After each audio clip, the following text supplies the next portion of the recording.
Hi, welcome to Books That Make You Better. This is a book club where we review books that make you better. My name is Tom Stephenson, and I'm a professor in construction management at George Brown College in Toronto. My passion is reading, and I've been reading books in all kinds of areas, including leadership, productivity, project management, and basically successful thinking. And over the years, I've incorporated a number of the books that I've read into elements of various courses that I teach, as well as into my everyday life. So I'm looking forward to doing this series with you, and I'm really hoping that you're an avid reader too, and that you'll leave comments if you've read this book or you have suggestions of other good books in this sort of genre or area, if we will. And so we'll get started with our first book, which is Good to Great. Good to Great is a book that was written in the late 1990s, and it was written by Jim Collins. I've used it for a number of years in my construction business management course, and it's a great book. It's got a lot of valuable information in it. Now, I was going through Goodreads before I did this video and doing a little bit of background research on what others thought. And, there was a number of comments. Well, it was written in 1999. It's dated. It doesn't know this. It doesn't know that. And you know what? There's some truth in those areas, but I find it a fantastic book for the simple reason that it is dated. You can look back and you can see, okay, so these are companies that were good, that Collins called great, and Collins did a lot of research with his research team on this. Where are they now? And some of these great companies, they're gone. Good to great to gone. Not all of them, but some of them. And I think that's very important myself, especially, when you think about business, entrepreneurship, etc. If you go back to the early 1900s, how many companies are still around that were on the original Dow Stock Exchange? I think there's one or two, and I'm not sure if GE was recently taken off the Dow Jones, but it's obviously still a huge entity. It wasn't GE back then, I think it was Edison Electric. But most of them, they either went by the wayside or were acquired.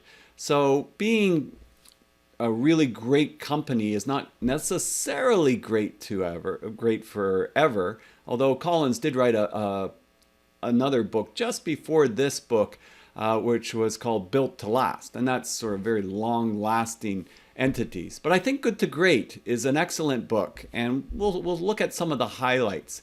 You can sort of see that he's got the chapter headings here. Good is the enemy of great. Level 5 leadership. First, who, then what? Confront the brutal facts. The hedgehog concept. A culture of discipline. Technology accelerators. The flywheel and the doom loop. From good to great to built to last. These are really sort of substantial headings. And Collins does a great job of sort of attaching stories to the findings. He's really good storyteller. And that's important because sometimes, if you just have data in some of these books, it's boring. And I really don't think you'll find this book boring. I think you'll find it very intellectually stimulating and thought-provoking. And because I'm talking about in this book series, Books That Make You Better, if you stay with me, when we get towards the end, I'll even show you how one of Jim Collins' concepts, which is the flywheel, how I've kind of used it in my own life and how I think about it and how I apply it. Because for me, I think for books to make you better, and great as Collins would say, you really have to be able to apply it. It's fine to read something of that nature, but if you can't find a way to apply it, it's not really that helpful. And I think that's something I'll try to come across in this book club series that we have. And again, I'm really encouraging you to subscribe and to leave comments. It's very helpful for me to get feedback on this so that I can get better as well. Because this is kind of a new area in this last year that I really started to jump into with both feet. Okay, so let's take a little bit of a look. We won't look at every chapter, but we'll look at some highlight points that I think are important. So good is the enemy of great. I love the way he just starts off the book right off the bat.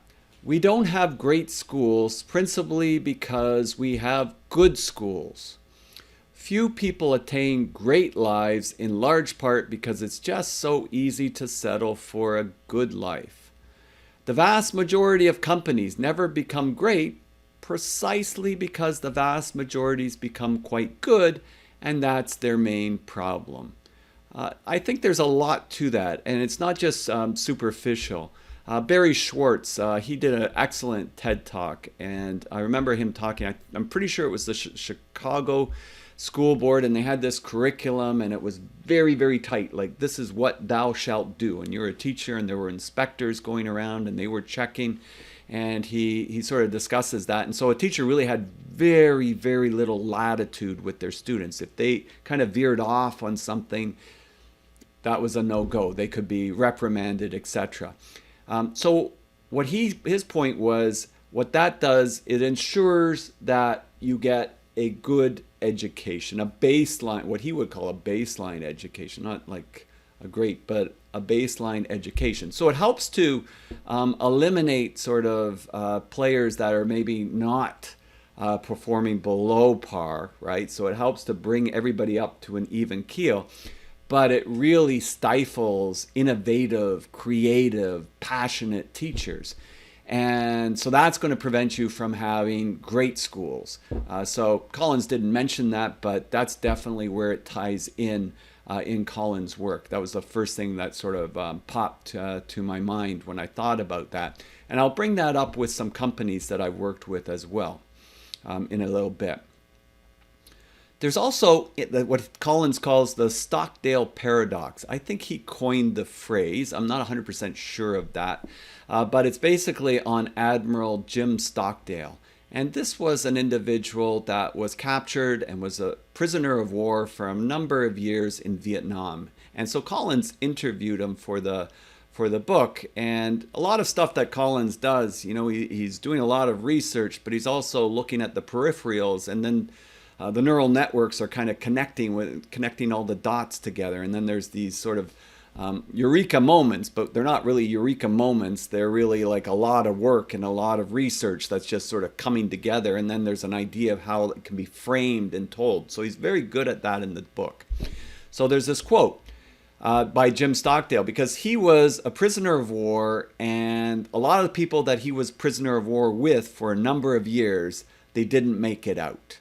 And it was kind of like, well, why did he make it out, and why did the others not make it out?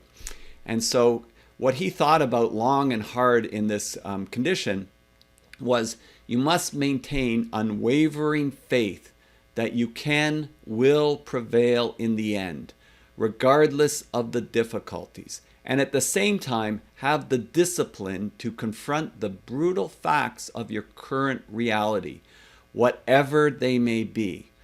And this is being told by Collins more or less too with businesses, because businesses, very often you get yourself into some really difficult situations. Like I said, not that many companies around from the Dow Jones. I think in the early 1900s, I think there was a number of buggy whip manufacturers. I don't think that's a big entity as it was back then, right? So really that unwavering faith that you can prevail in the end, and that you know that you're going to make it through this. But at the same time, it really gets into at the same time, not saying, oh, we're going to be out by Thanksgiving. Thanksgiving comes and goes, you're not out. Oh, then we'll be out by Christmas. Christmas comes and goes and you're not out. It's defeating you. That's something you don't have control over, as Stockdale would say, but you do have control in having an unwavering faith that you will get through this. You will get out of this. It's kind of, you know, and we're living through, have lived through some trying times. And if you think about the pandemic, you know, in the beginning, it's sort of like, okay, we closed down for 2 weeks and everything's good. Doesn't work that way, right? It takes a long period of time. And I think those that were able to sort of adjust and say, you know what, pandemics come, pandemics go, we're going to get through this, that have that sort of resilience, that sort of gritty attitude towards it, that get through it with a much healthier sort of approach and less stress. So I would call that a good example of the Stockdale paradox that Collins talks about in the book. And I think it's a really excellent tool to use when you get into tight situations. Another one book that maybe I'll cover at another point is Viktor Frankl's Man's Search for Meaning. And in Viktor Frankl's Man's Search for Meaning, he discussed it. He was a prisoner. He wasn't a prisoner of war. He was in a concentration camp. But he also discusses how he was able to get through that process. Really enlightening book that was written after World War II, and Frankl became a psychiatrist. Renowned book to look up at some point. So that's the Stockdale paradox. Now, Collins does define what he calls a level 5 leader. Really interesting level 5 leader. And there, I've seen other leadership sort of breakdowns. There's a lot of different leadership breakdowns. There's basically servant leadership. There's the level 5 leaders. There's all kinds of different sort of formulas for it. And they usually hover around the same kind of entities and qualities, if you will. But I like the way he broke it down and the examples that he gives in the book. Level 1, highly capable individual, makes productive contributions through talent, knowledge, skills, and good habits. So you're maybe not at a high level in an organization, but you're very capable and you're very good at what you do, and you have excellent work habits. So you're kind of at that level 1 growing phase. Level 2, you're still growing. Now you're a contributing team member, contributes individual capabilities to the achievement of the group objectives, works effectively with others in a group setting. So you're a team player, right? Level 3, so you get promoted from there. You're in a competent manager position, organizes people and resources toward the effective and efficient pursuit of predetermined objectives. And you gotta always remember there's a difference between being a manager and a leader. Right? And there's a lot of nuanced differences in that. Warren Benez wrote an excellent book, I'll probably cover in another one as well, on leadership. And he really does this fantastic kind of comparison between what's a manager and what's a leader. But now we go to level 4, and effective leader catalyzes commitment to and vigorous pursuit of a clear and compelling vision. Right? So definitely a leader is sort of thinking out into the future, and they have a clear mental model of that future, and they're painting a very compelling picture of that is helping to engage others who want to follow in this direction, which is compelling vision, stimulating higher performance standards. And Collins says, there are a number of people that get to level 4, right? But what he found was in these companies that he researched in Good to Great, because what he did was he got his research team to look at companies that outperformed the markets over I forget if it was 15 or 20 year period. Had to be that they would transfer leadership amongst the companies. So it wasn't just one leader that was there. Had to be that they had several or at least one transition to a different leader, and that they actually came out of it as strong or stronger than before. And so there was, it took this huge number, and it ended up being a very, very small number of companies that actually were able to make that leap from being a good company to a great company, and the process. And it's not overnight, as you'll see, because he talks about this flywheel. So the level 5 leader, what he found was it wasn't this charismatic, outstanding, sort of speaker that you sort of see on the magazines and in all the interviews and on the late night shows and all of those things. That's not what he found. Of the great companies, it was, for the most part, it was people that were pretty humble, had high levels of humility, and were very focused and had a professional will about the business. And they actually put the business before they put themselves. I'm going to repeat that. They put the business before themselves. Where he kind of uses some examples that you probably wouldn't be familiar with, but one of the examples I think was Lee Iacocca from Chrysler.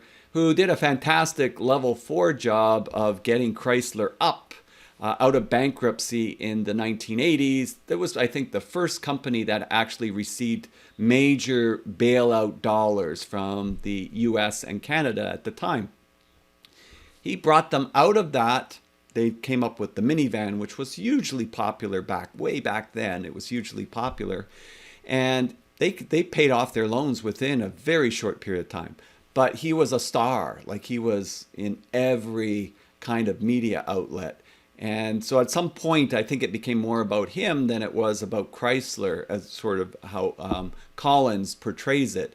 And so when the transference of leadership, it didn't really sort of stay at Chrysler. So that's not one of the qualities that Collins defines as a level 5. A level 5 is somebody that you're putting the company first. You're making sure that when you leave, there's other people that are going to do as good a job or better a job than you did. And that takes a special individual, and it's not that common to get both somebody that's really outstanding at what they do and making sure there's people in place that are going to either keep it going or even outgrow the success of yourself. And you're quite happy when they do. Quite happy when they do. So that's an important aspect of what he defines as a level 5 leader.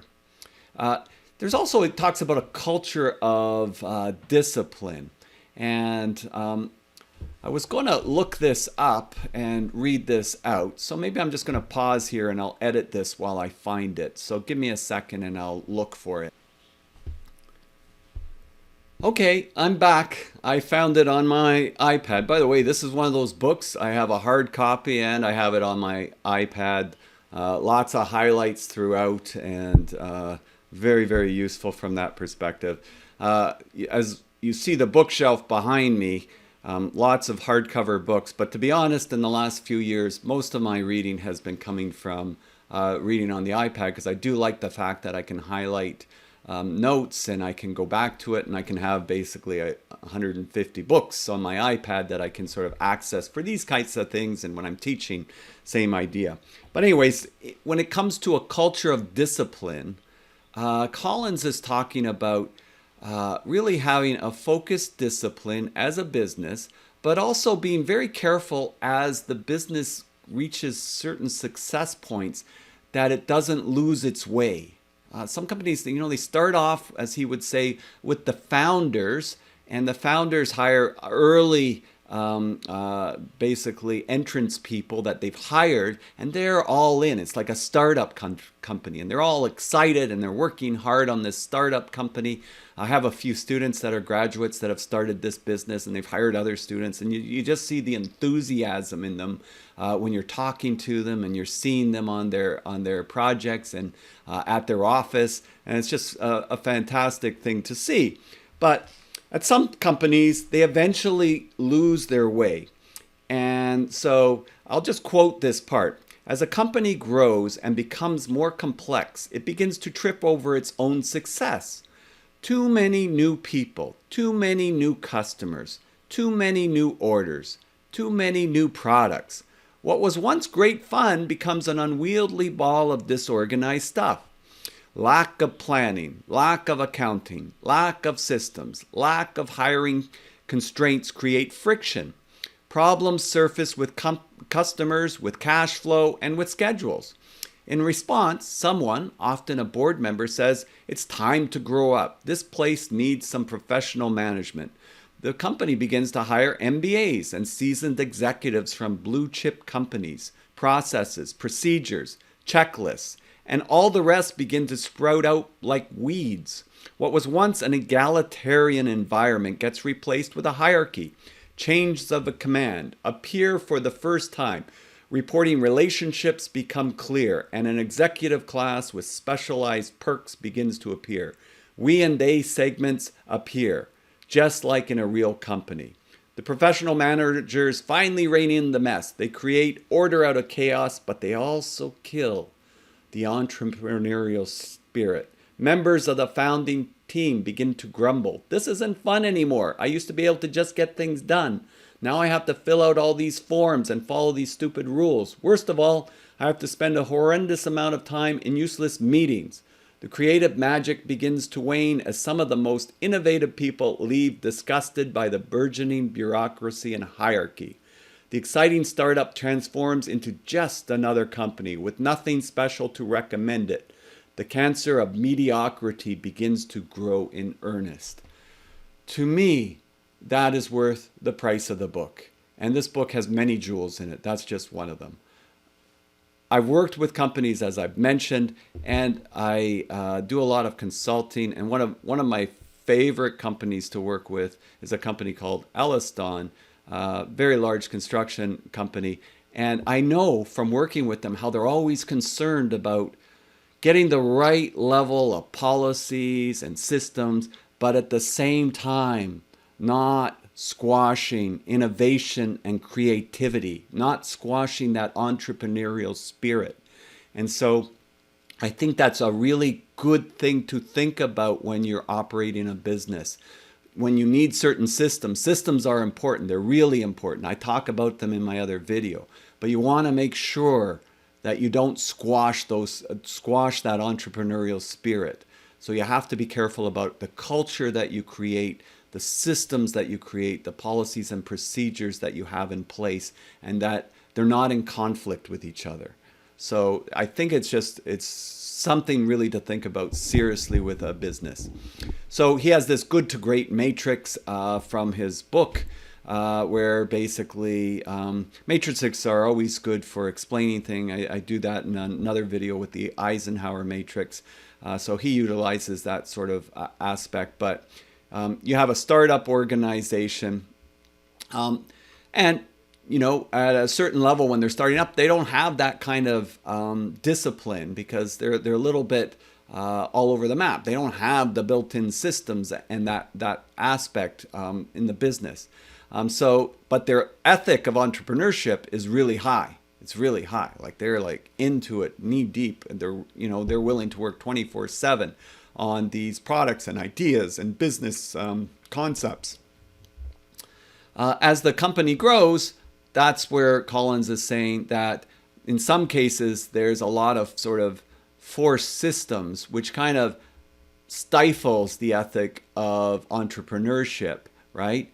So if you have a high level of culture of discipline, it's going to pull this back, and it's going to pull this culture of discipline down. So really, where you want to end up is up in this quadrant, right? So you want to have this high focused discipline that you're not losing the forest for the trees, that these products are important, that you're not just creating stuff to make stuff, that your customers are important to you, and that everybody feels that way, and that it just doesn't become watered down.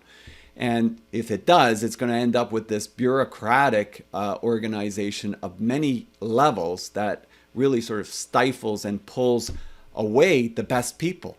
Who is going to leave the business? You know who's going to leave the business? The best people are going to leave the business. And if they leave the business, what's going to be less? The ones that are left are the ones that you put in all these rules and policies about, right? And they're not the high producers. They're not the 20% that are giving you the 80% of return on that investment and those ideas. So that's where Collins gets the culture of discipline. The next one is it's huge. It's the flywheel.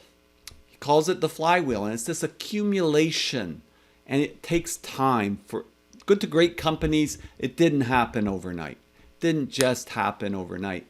For the most part, these sustainable businesses, they take a time to get moving. If you want to look at companies more recently that really sort of over time have really cranked that flywheel, you think about Amazon. That would be one that they've been cranking this flywheel for a long time, and it is really starting to get momentum. Like it has tons of momentum now. And it's a hard flywheel to interrupt or to stop. It's got that kind of momentum. You look at Walmart. It took Walmart many years before they were able to massively expand, and that they really sort of took over that logistical challenge and were able to really sort of get that flywheel turning. But I suspect Amazon's giving them some challenges right now.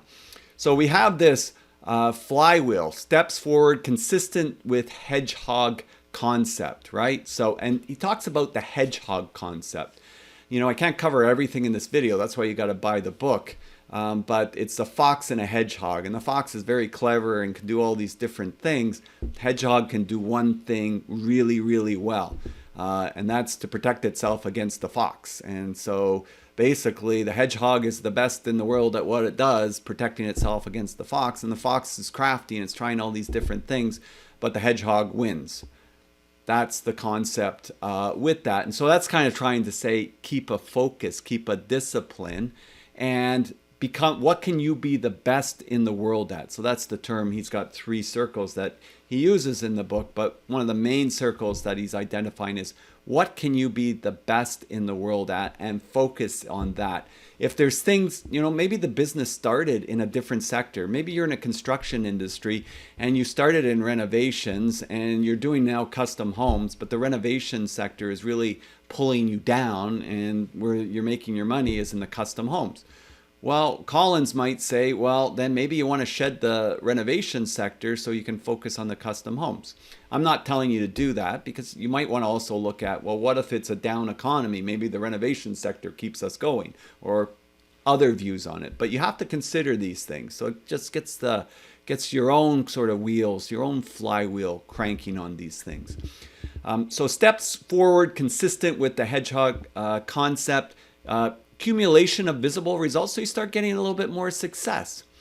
So people start lining up, energized by these results, and your flywheel starts to build momentum, and then it just gets more and more and more. Your production builder, one of my former clients, Madam E. Holmes, and the owner, the story is that, you know, started with 1 house and then built 2 houses and then built 4 houses and then built 8 houses. The flywheel was in motion and it was starting to crank. It took a number of years, but really started to take off at a certain point. So the flywheel builds momentum, and then you've got your system set up, and that makes it pretty easy to then keep that momentum going, keep it going round and round. So it's really, really good description of that. And really, as Tim Ferriss would say, he does an excellent podcast. Also written very good books that I'm sure I'll review at some point in this course, like Tribe of Mentors, Tools of Titans. So what he says is, you want to scratch your own itch. What can you be doing that's helping you do what you do? So if there's other things that are related, but they're going to feed into this flywheel, and they're going to be giving you more acceleration on that flywheel, that's going to help. That's going to be really getting it going and making it turn.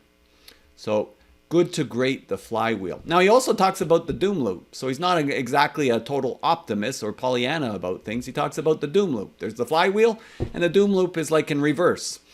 So the doom loop is, you get disappointing results. And so what do? You react without understanding. Those of us in construction understand that. You know, something goes wrong in our process, we want to quickly fix it, but sometimes we fix the symptom and not the disease. So we've got to be really careful that we're fixing the root cause of the problem. But unfortunately, a lot of companies, they get into reaction mode, and they just try to patch things up and fix things, and in many cases, they make it worse. And publicly traded companies are among the worst, because you've got shareholders that are putting them under pressure by the quarter to raise share value. So there's this pressure to improve short-term results, very often at the cost of long-term. And I've talked about that before too. Short game, long game, or finite game, infinite game. So reaction without understanding. New direction, new leader, get rid of the old leader, get a new leader. What's the flavor of the month? That's what we're going to do. We have a new strategy. Everybody, this is the new strategy. And then everybody at the company is like, didn't we just have a new strategy 6 months ago or a year ago? What's this about? And after you go through that cycle about 3 or 4 times, it's hitting this virtuous downhill spiral that is very, very, difficult to pull yourself out of unless you're like a Steve Jobs returning to Apple. It's very difficult. So, I said books that make you better. Well, I won't always have this sort of thought process, but this is one book, as I said, I thought it would be a good one for me to start out with because I've worked with it for a number of years. And I was thinking of doing this YouTube video, to have these discussions. And I do want to make them personal so that you can see my way of thinking. That I think makes it a little bit different and more interesting for people. And especially if you're thinking about reading this book, which I hope you will, that you think about your own flywheel, because I think it's a major concept in the book. Collins has also written updates. He's got a flywheel monotath that I read last year, which was excellent, which gets into the weeds on this, but it kind of gave me the idea, the good to great, with creating my own flywheel. And so this, I went digging in my journal, and this is from a year and a half ago, and I kind of came up with this sort of sketch here, which is my own kind of flywheel. So usually these things, I usually journal in ideas and collections. And so, like I said, this is from November 2019. So this is from November 2019. So I get that idea, and then you let it simmer for a little bit, and then you can crystallize it. And so my flywheel, and again, you want to make it that, I'm going through the trouble of reading this book. What can I take away from this to help me in my career, or to help me with some community work that I do, or to help me better myself, make me better? I'm a professor, consultant, author, written a couple of books. So I kind of go under a number of hats, if you will. And I like it that way because I'm kind of somebody that doesn't want to do exactly the same thing. I like to have a lot of very sort of entrepreneurial things going on.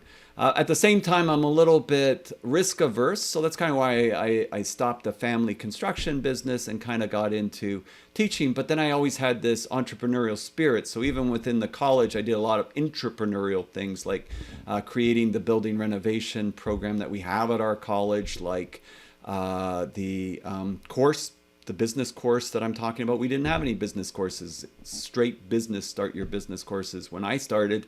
And so this was one of the courses that I created when I was coordinator at the college and part of the building renovation and construction programs. So area of passion for me, and my flywheel is kind of like, okay, so what can feed these? What can really sort of crank my flywheel?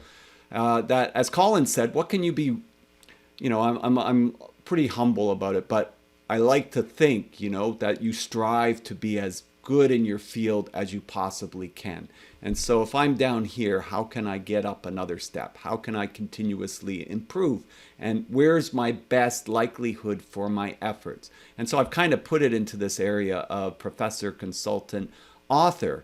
And so over the years, while teaching at college is great, you're not working with industry. You kind of, if I never worked with industry for the last 30 years, I'd be still thinking in like 1980s terms, not in 90s terms, and 2000s and 2010s and 2021 and 22 and onward. I want to be able to be current, and I want to understand the changes that are taking place, and I want to be able to look at things from different perspectives. So, teach at laborers union.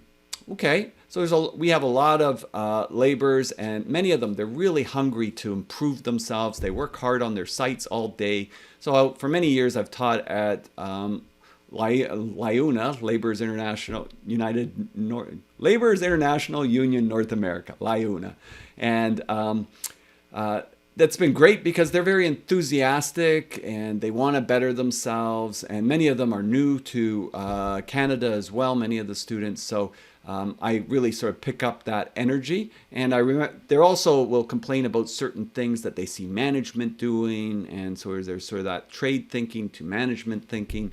So that's good to have that view. Keep that in mind.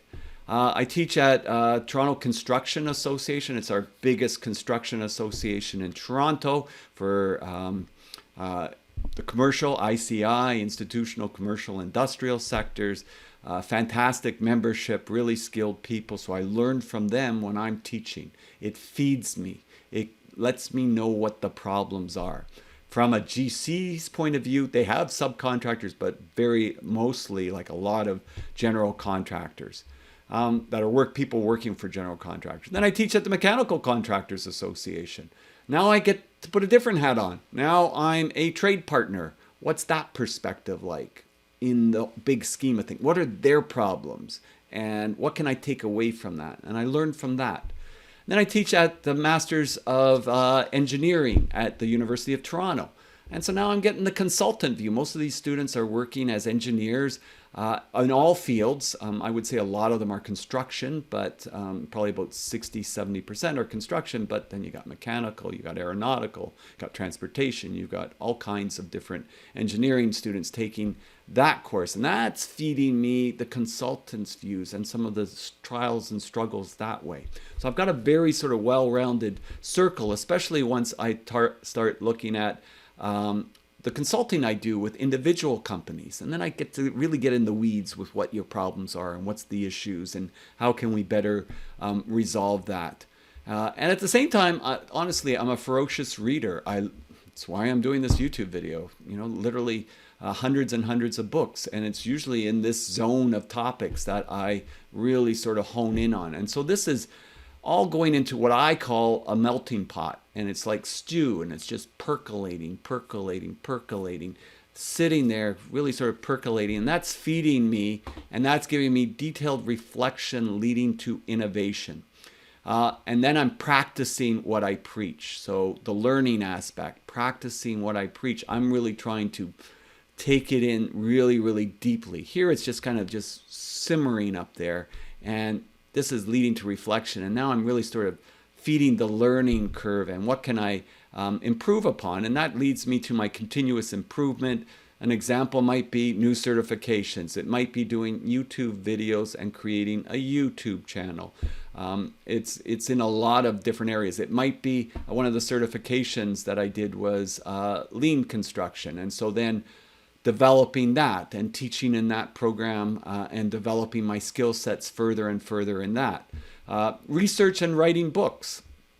So I get ideas, and then that gives me opportunities to think, well, where's there an opportunity? And is this something that interests me? Is this something that feeds my soul, so to speak, and really sort of cranks that flywheel? So it's all that experimenting, as I said, with new material, YouTube, lean, online teaching. That's just in the past year, but it's always churning over, and that's feeding back to me being a better teacher because I'm practicing it, I'm learning it, I'm able to take back a lot of the things and issues that are currently out there and be able to help other people. And that's my engagement, and that's my flywheel that goes around in a circle. So to say that the information is usable, it's usable when you start thinking about it for yourself. And it could be usable if you run a business, if you own a business. It could be usable if you work within a business. It can be usable in so many ways. So maybe you can think about your own flywheel. What is your flywheel and how would you structure it? And it takes time. It percolates, right? So I kind of did this up just before this, but it was percolating there for a little while. We'll talk about maybe journals in one of my other videos and tools, techniques, and mental models. If you like this series, I would suggest you subscribe to my YouTube channel. Click subscribe. Click the little bell that's there, and that way you'll get notifications when I post new videos because I have a whole host of different playlists. And for you, it may be you just like the book area. It may be you like some of the construction course areas. It might be you like the tools, techniques, and mental models. You can then, once you subscribe, go into my YouTube channel, pull down the various playlists, and you'll see them. I'm going to create one for the books that make you better as well, so that you'll be able to easily find them down below. On my next slide, though, I'll leave this in the notes on my next slide.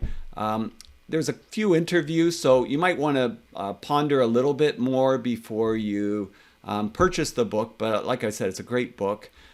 Tim Ferriss, like great podcasts, great people that he does in-depth interviews. So you have to pick the one that suits you, interviews that suit you. But for sure, if you like this, you would like when he interviews Jim Collins.